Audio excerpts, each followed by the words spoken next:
What's going on, guys? JSGC here, and we are here for another Manchester City video today. New video idea, we're going to be having a look at Manchester City flops that we have signed. So I'm having a look at from the time since City had their takeover right through until now. I'm going to have a look at a starting 11. So the formation, by the way, I've gone for is a standard 4-4-2 and also 7 substitutes on the bench of Manchester City's flops and worst signings and stuff like that. So yeah, before we crack on with this video, make sure, like always, if you enjoy the content, then make sure you help support my channel by subscribing, pressing that red button, pressing the bell and putting your push notifications on. Got plenty of football and Manchester City content coming up over the coming days and weeks, so you want to stay tuned for that. Don't forget also social media links in the description below and popping up on screen if you want to go and follow me on Twitter and Instagram. My email also in the description below too if you want to hit me up for any sponsorship for any videos or any general business inquiries. Leave a thumbs up if you enjoy this video and let me know your thoughts in the comments below with your starting 11 of flops for Manchester City. So we're going to crack on with this video. You might be wondering, by the way, why I'm wearing a PSG shirt. This is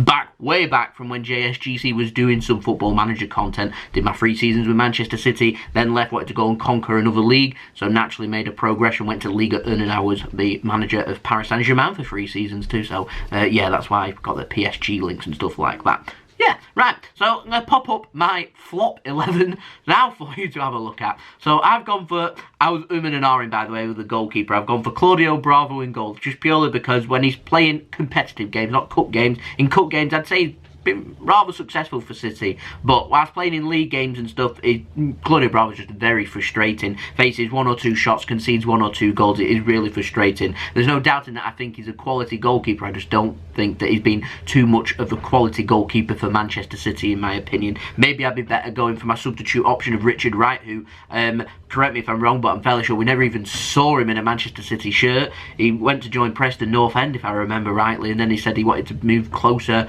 to home in Norwich, so he went to Man City, which is not much closer than what Preston is to Norwich.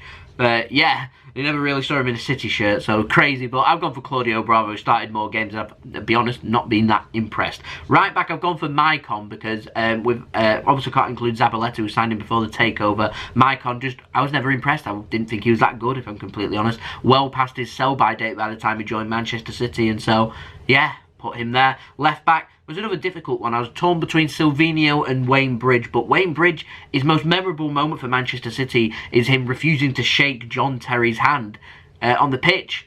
Didn't really do much, so yeah, I've gone for him at left back. My centre back, I've gone for Stefan Savage. He's been solid for Atletico Madrid, but for City, he was just awful. He was horrendous. I had no confidence in him, and I didn't particularly enjoy seeing him in a City shirt, and he was just one of the players that I felt better suited elsewhere, just not at City. He just wasn't great, and Mangala, I think, just speaks for itself, really. So yeah, my central midfielder is Javi Garcia again, another player brought in by Pellegrini. I was never that impressed. He had like 1 or 2 good games, but I was just overall ball playing ability and stuff, and what was looking for in City's midfield was just nowhere near the level that we're looking for. So yeah, I've put him in there alongside Bruno Zuculini, who in my notes I've just put, who?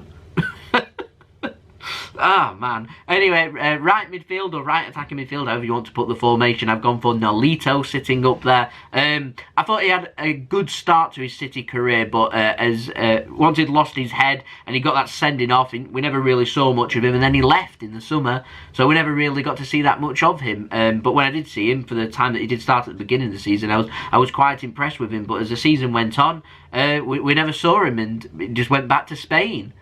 So yeah, well, I don't know, if I'm honest. Scott Sinclair, I think, speaks for himself. I was just never that impressed with Scott Sinclair. He's never suited to Manchester City. I'm not too sure why we signed him. We obviously brought him in for the homegrown quota, but it always leaves you viable for being put in the Man City flop 11 when that is the only reason you're being signed is because you are English. Yeah, my strikers, Roque Santa Cruz and Wilfried Bony. Name me a more deadly duo up front than them two, eh? Fantastic. On the bench, I've gone for Richard Wright, Sylvinho, Jerome Boateng, another player that proved himself at Bayern Munich, but for City, again, another player I didn't really have much confidence in. I didn't think he was that good. The injury-prone duo, Jack Rodwell and Owen Hargreaves, everyone's dreams to be desired there in the middle of Man City's midfield. What great rotated options. Javi Garcia, Bruno Zuculini, Jack Rodwell and Owen Hargreaves. Just perfect for Manchester City, that.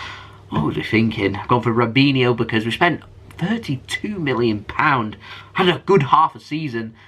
And yeah, wasn't great. Same with Alvaro Negredo. Got off to a great start, fantastic player, just dwindled like Nolito, like Robinho, and left.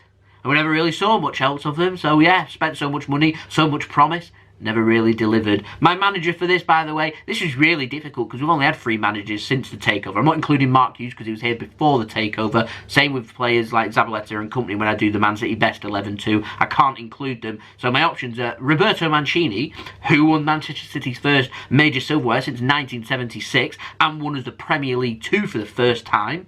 Or Pellegrini, who also won the Premier League for Manchester City and had some good successes getting us to the Champions League semi-final. Or, of course, the successes of breaking lots of records under Pep Guardiola. None of the managers, mark my words, have been flops for Manchester City. Just, in my opinion, my heart's with Mancini, my head's with Pep Guardiola, because I think Mancini's the love of Manchester City's managerial life. Pep Guardiola's just fantastic with the head, so I'm just left with Pellegrini. So is the best of, or should I say the worst of a fantastic best bunch, and I think Pellegrini's brilliant, so really harsh that he's included as the manager. Yeah, so I'd love to know your thoughts in the comments below with your Manchester City worst 11 of players that we've signed since the takeover. Let me know your thoughts in the comments below, and I'll see you all again for the next video, which will now be the Manchester City best 11 of signings that we have made since our takeover. So I'll see you all again then. Don't forget, like, comment, share, subscribe, all that good stuff, and I'll see you all again for the next video. Peace.